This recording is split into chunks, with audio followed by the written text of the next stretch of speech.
ایسی ہی تھی، لمحوں میں غصے سے بھر جاتی تھی، بالکل اپنے پوتے کی طرح۔ ایسا نہیں ہے، میں بس وہ شان گھر سے ملازم نکال دیے تو کام وغیرہ میں لگی ہوتی ہوں، تو شاید آپ کو لگا اس نے سہولت سے جواب دیا۔ اور یہ تو کمرے میں جاتی ہے تو کیا پٹ سے سو جاتی ہے؟ میرا پوتا پوتی کیا میرے مرنے کے بعد دے گی؟ وہ بھڑکی، ایزا سرخ سی ہو گئی۔ جب ان کا پوتا چاہتا ہی نہیں تھا، وہ کیا کر سکتی تھی اس معاملے میں؟ مرد آوارہ ہوتے ہیں، عورت کو اپنی گود کی فکر خود کرنی چاہیے۔ وہ گئے سمجھا رہی تھی اور وہ بیٹھے بیٹھے شرمندہ ہو گئی تھی۔ وہ چپ ہو گئی، ایزا نے شکر ادا کیا۔ آج سے آئے تو اچھا تھا تیار ہو کر اس کے سامنے چلی جانا، تاکہ وہ رکی۔ دل کیا کہتے کہ نہیں، اسے آگے بھی آپ کی گائیڈ لائن لے لیتی ہوں، مگر منہ دبائے بیٹھی رہی۔ سمجھ میں آ رہی ہے یا تربوز ایسا سر لیے بیٹھی ہے؟ وہ بھڑک اٹھی۔ دادی جان، آج کل طبیعت نہیں ٹھیک آپ کی، وہ جان بچانے کو بولی۔ مجھے غصہ نہ دلا ایزا، وہ آگ کو کولا ہو گئی۔ ایزا سے نگاہ بھی نہیں اٹھ رہی تھی، یعنی تو نے ایسے نہیں ماننا۔ وہ گہرا سانس بھر گئی۔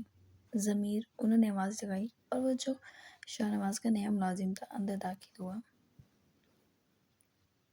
ایزا نے اس کی جانب نہیں دیکھا تھا، مگر وہ ایزا کو دیکھ کر لمحوں میں سن ہو گیا۔ دادی جان کیا کر رہی ہیں؟ ایزا کے تو ہاتھ پاؤں پھول گئے۔ اب کیا نیا شوشہ چھوڑیں گی وہ؟ ہاں، وہ بچیاں وہ کون ہوتی ہیں جو لپسٹک پاؤڈر لگاتی ہیں؟ ضمیر نے ان کی بات کا فوراً پک کیا۔ بیوٹیشین؟ ایزا سر چکائے بیٹھی تھی۔ ہاں وہی تو، ذرا انہیں تو لے آ، یہ تو چاہتی ہے بوڑھی خلوص مر جائے، پوتا پوتی نہ دیکھے۔ وہ بنائی، ایزا کو لگا وہ جتنا سر چکا گئی ہے شاید اس کی گردن ٹوٹ جائے۔ جی، ضمیر نے اتنا ہی کہا اور وہاں سے نکل گیا۔ یہ شاہ نواز کی بیوی ہے۔ جاتے جاتے اس کے لبوں میں بس اتنے ہی الفاظ نکلے تھے۔ دادی جان وہ غیر آدمی ہے، ایسی باتیں ان کے سامنے چھپ کر وہ زبان چلنے لگی تیری، کہہ کر بیچے تھا تجھے خوشخبری سنا دی ہو، مگر تو میرے مرنے کے بعد بھی اپنی جگہ سے ہلے گی نہیں۔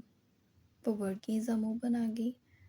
دادی جان کو غصہ چڑھا اور کوئی چیز اسے مارنے کو ڈھونڈنے لگی۔ وہ جلدی سے بچ کر چھوٹے بچوں کی طرح بھاگ کھڑی ہوگی اور اس کے بھاگنے پر ہنسی دبا گئی۔ پہلی بار اس کا یوں بولنا چلانا اچھا لگا تھا، ورنہ انہیں لگتا تھا وہ اپنے عاشق کے غم میں مبتلا ہے اور ان کے بیٹے کے حق پر ڈاکہ ڈالتی ہے، جس کی بنا پر ان کی سختی اس کے ساتھ بڑھتی چلی جاتی تھی۔ مگر اب معاملات میں خود بخود نرمی اتر رہی تھی۔ ضمیر آدھے گھنٹے میں دادی کا حکم پورا کر چکا تھا۔ دادی نے ان دونوں کو دیکھا۔ میری بہو کو تیار کر دو، وہ بولی۔ کہاں ہے آپ کی بہو؟ ضمیر کی بھی نگاہ نے لاشعوری طور پہ تلاشا تھا اسے، جبکہ دادی جان نے مڑ کر کچن میں دیکھا۔ ایزا اب تو باہر آ رہی ہے یا میں اندر آؤں؟ ضدی تو بہت ہی ہے، وہ بھڑک کر بولی۔ مجھے حال ہے وہ نکلی ہو۔ اچھا بھئی، اب پٹے گی مجھ سے۔ وہ تینوں اجنبی لوگوں حیرانگی سے بہو اور ساس کا رشتہ دیکھ رہے تھے۔ وہ فوراً باہر آ گئی اور وہ دو لڑکیاں اس نازک سی گڑیا جیسی لڑکی کو دیکھ کر حیران رہ گئی، جو بے حد حسین تھی اور شاید رو رہی تھی کیونکہ آنکھیں سرخ تھیں۔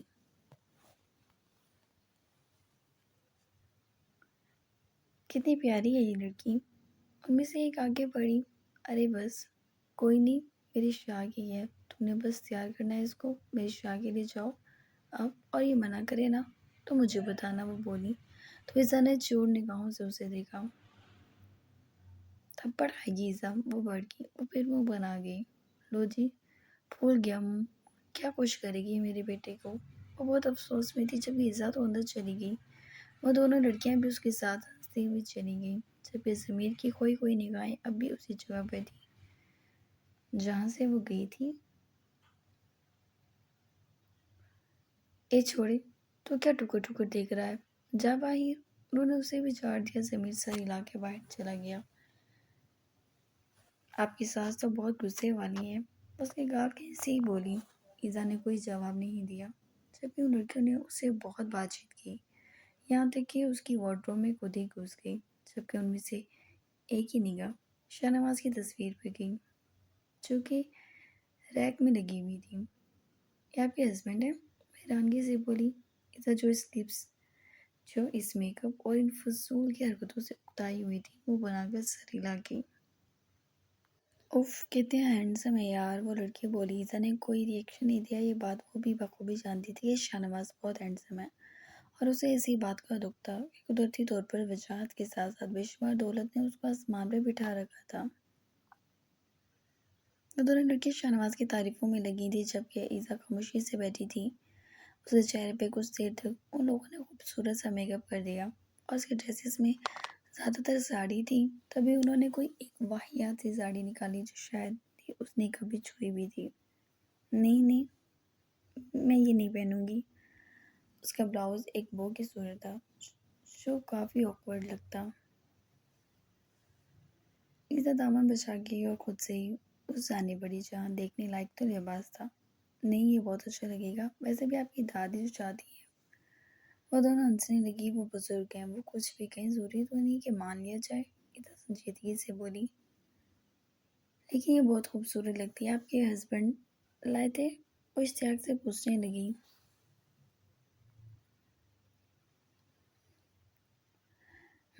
شاید میں نے کبھی توجہ نہیں دی، وہ بولی اور ایک ساڑی کھینچ لی۔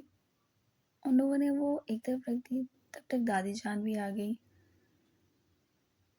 ماشاءاللہ، بہت ہی پیاری ہے۔ انہوں نے اس کے اوپر سے پیسے مارے۔ دادی جان، ویسے جو ڈریس یہ ہے نا، یہ بہت اچھا لگے گا، لیکن آپ کی بہو تو ماننے کو تیار نہیں۔ جان پوچھ کر ان دونوں نے اسے شرمندہ کیا تھا۔ ایزا نے اس ساڑی کی طرف دیکھا۔ ارے چھوڑیو، یہ تو بس کپڑے ہیں باندھنے والے۔ اس کا بلاؤز جو ٹولتے ہوئے بولی۔ دادی جان یہ دیکھیے، میں یہ پہن لیتی ہوں۔ ایزا بری طرح سرخ پڑتی بولی۔ ہاں یہ ٹھیک ہے، وہ سر ہلا گئی۔ دادی جان، یہ آپ کا پوتا ہی لایا ہے، دیکھیے ذرا، انگریزوں کا لباس ہے۔ اب شاہ سر لائیں تو میم کے لیے ہی ہے نا، تو پلیز میں نہیں پہنوں گی۔ ایزا کو غصہ چڑھا، اور کیسے فیس کرے گی کسی کو۔ وہ دونوں چپ ہو گئیں۔ کچھ دیر دادی جان اسے دیکھتی رہی۔ میرے شاہ کی پسند ہے، پہنے گی بس تم، چل چھوڑ یہ سب، وہی پہن، وہ بولی اور ایزا قدم نکل گیا۔ دل کے شاہ کو بہت ہی ساری سنا دی، لیکن اتنا اس کے سامنے بھی تو بولنے کی ضرورت نہیں تھی۔ زبردستی ان لوگوں نے اسے وہ پہنا دیا کہ ایزا آنکھ تو کیا اٹھاتی، بس خود کو چادر میں ڈھانپ کے دادی جان کے سامنے چادر میں ہی آئی۔ وہ خود سٹ پٹا اٹھی، استغفراللہ کہہ کے باہر نکل گئی، جبکہ ان دونوں لڑکیوں کا ہنس ہنس کا برا حال تھا۔ تم واقعی میں بہت حسین لگ رہی ہو۔ بس پہلی ساس دیکھے جو اپنی بہو کو اس بات پہ اکسا رہی ہے۔ ان سے بھی بولی۔ ایزا کو تو دونوں ہی بری لگی تھی۔ وہ اس سے مل کر چلی گئی اور ایزا میں تنہائی میں بھی ہمت نہیں تھی۔ وہ خود پر سے چادر اتارے۔ اس نے وقت دیکھا، رات کے 10 بج چکے تھے۔ اسے بھوک لگی تھی۔ دادی جان تو اسے دیکھ کر شرمندگی سے غائب ہو گئی تھی اور وہ کچن میں آ گئی۔ دوسری طرف ضمیر ان لڑکیوں کو چھوڑنے کے بعد نہ چاہتے ہوئے بھی اسے دیکھنے کو ایک لمحے کے لیے مچل سا گیا۔ ایک تو حسن بے شمار، پھر اس پر تراش خراش، اس کے لمبے بال لہراتے ہوئے دکھائی دے رہے تھے۔ بڑی ساری چادر میں خود کو چھپائے وہ کچن میں کچھ کر رہی تھی۔ اچانک اس نے جان بوجھ کے کھانسی کی۔ ایزا جلدی سے مڑی اور ضمیر تو دنگ ہی رہ گیا۔ اس کی جانب دیکھتا بت بن گیا۔ وہ کیا چیز تھی؟ جادوئی اپسرا سی؟ شاہ نواز بلا کا حسین مرد تھا۔ اس کے ساتھ ایسی حسین ترین لڑکی ہی جچتی تھی، لیکن دونوں کی عمروں میں واضح فرق تھا۔ ایزا بالکل موم کی گڑیا سی، اور وہ اس موم کی گڑیا کا مالک۔ ضمیر اسے دیکھتا رہ گیا۔ ایزا نے اپنا چہرہ موڑ لیا اور چادر کو اور بھی زور سے پکڑ لیا۔ ضمیر نے اس کی حرکت دیکھی اور خود بھی وہاں سے نکل گیا۔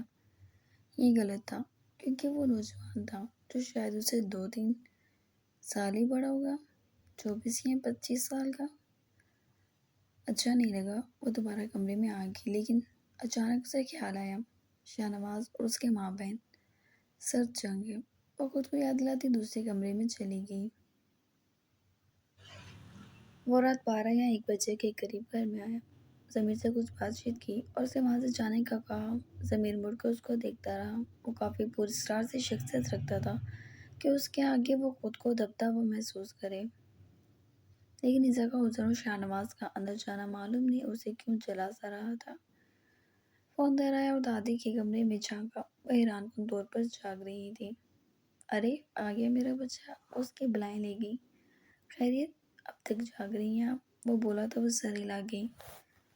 اس پر دم کیا، پھونکے ماری اور منہ بنا کر بولی، یہ تیری بیوی بہت تنگ کرتی ہے مجھے، اتنا زیادہ اس میں نخرہ ہے، مجال ہے اس کا نخرہ ٹوٹے۔ اور شکایتیں لگانے لگی۔ شاہنواز نے گہرا سانس بھرا۔ میں کرتا ہوں بات، وہ اتنا ہی بولا۔ ارے تو کیوں بات کرے گا؟ یہ لڑکی اتنی ٹھیٹھی تھی تو نہیں، اب تیار ہو گیا تیرے لیے؟ ہوئی ہے نا؟ نہیں جی، شوہر سے نخرے اٹھوانے ہوتے ہیں۔ آج کل کے زمانے میں تو عورتوں نے مرد کو ملازم سمجھ لیا۔ گھس گئی دوسرے کمرے میں۔ میں تو کہتی ہوں اسے 2 تھپڑ لگا کے سیدھا کر دے۔ وہ ناک منہ چڑھا رہی تھی کیونکہ جب وہ شاہنواز کے کمرے میں گئی تو وہاں نہیں تھی اور دوسرا کمرہ لاک تھا۔ وہ غصے سے شاہنواز کا انتظار کرنے لگی۔ یقیناً یہ کام بھی آپ نے ہی کرایا ہوگا، وہ اس کی تیاری پر بولا۔ ارے بیٹا، میں تو یہ چاہتی ہوں کہ بچے ہوں تیرے، کیا چوہا بلی کا کی لگا کے بیٹھی ہے یہ لڑکی۔ میں کہہ دیتی ہوں تیری دوسری شادی کرا دوں گی، میں تب اس کے ہوش ٹھکانے آئیں گے۔ وہ غصے سے بولی۔ شاہنواز نے ان کا ہاتھ تھامے۔ آپ ٹینشن نہ لیں، میں دیکھ لوں گا۔ ہاں بس تم ہی دیکھو بیٹا، یہ تجھے غصہ ہی دلاتی ہے، وہ بولی تو وہ اٹھ گیا۔ اور دادی جان نے دیکھا وہ بنا کچھ کہے کمرے میں چلا گیا تھا۔ انہیں لگا ایسا اس پہ کوئی جادو کر چکے ہے جو شاہنواز ایسا ہو گیا ہے ڈھیلا ڈالا، ورنہ ایک دھبکا ہی کافی تھا اس کا تو اس سوئی کو۔ وہ مزید کوئی قدم لیتی کہ ایزا باہر خود ہی آ گئی اور دادی جان نے اسے وہیں جا لیا۔ گھورنے لگی۔ ایزا نے بچارگی سے دیکھا، اس کے اندر جانے کا اشارہ کر رہی تھی۔ ایزا خود کو کوسنے لگی کہ وہ نکلی ہی کیوں۔ وہ چھوٹے چھوٹے قدم لیتی اندر چلی گئی اور دادی جان کو اب چین کی سانس آئی تھی۔ وہ اللہ کا شکر ادا کرتی کمرے میں چلی گئی۔ ایزا اندر آئی۔ شاہنواز ڈریسنگ کے سامنے کھڑا تھا، اسے دیکھا۔ وہ تیار تھی، چادر خود پر لپیٹی ہوئی تھی۔ تو یہ تیاری کرائی ہے دادی جان نے تمہاری؟ اسے آئینے میں سے ہی دیکھ رہا تھا۔ کیا یہ اتنی خاص ہے کہ شاہنواز کو اپیل کرے؟ وہ طنزیہ مسکرایا۔ وہی شکل، وہی سب کچھ، اور دادی جان پوتا پوتیوں کے خواب دیکھ رہی ہیں۔ وہ طنزیہ ہنس رہا تھا۔ ایزا کو معلوم نہیں کیوں بہت برا لگا۔ ویسے اس کے پیچھے پڑا رہتا تھا اور اب اسے باتیں سنا رہا تھا، لیکن پھر بھی وہ سر جھکائے کھڑی رہی۔ تم دادی جان کو تنگ کیوں کرتی ہو؟ بلا کر وہ مدعے پر آیا۔ انداز سنجیدہ تھا پہلے کی طرح، مگر ایزا کو ڈر نہیں لگ رہا تھا۔ میں انہیں تنگ نہیں کرتی، وہ مجھے کرتی ہیں۔ سارے دن پوچھتی ہیں کہ مجھے پوتا پوتی کب دو گی۔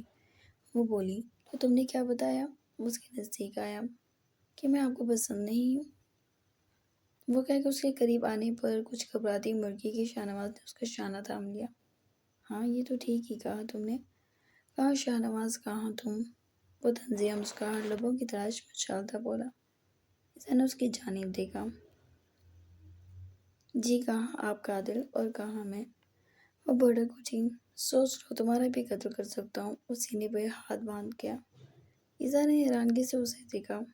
اگر آپ کی بات ہوگی ہو تو میں چلی جاؤں، وہ بولی۔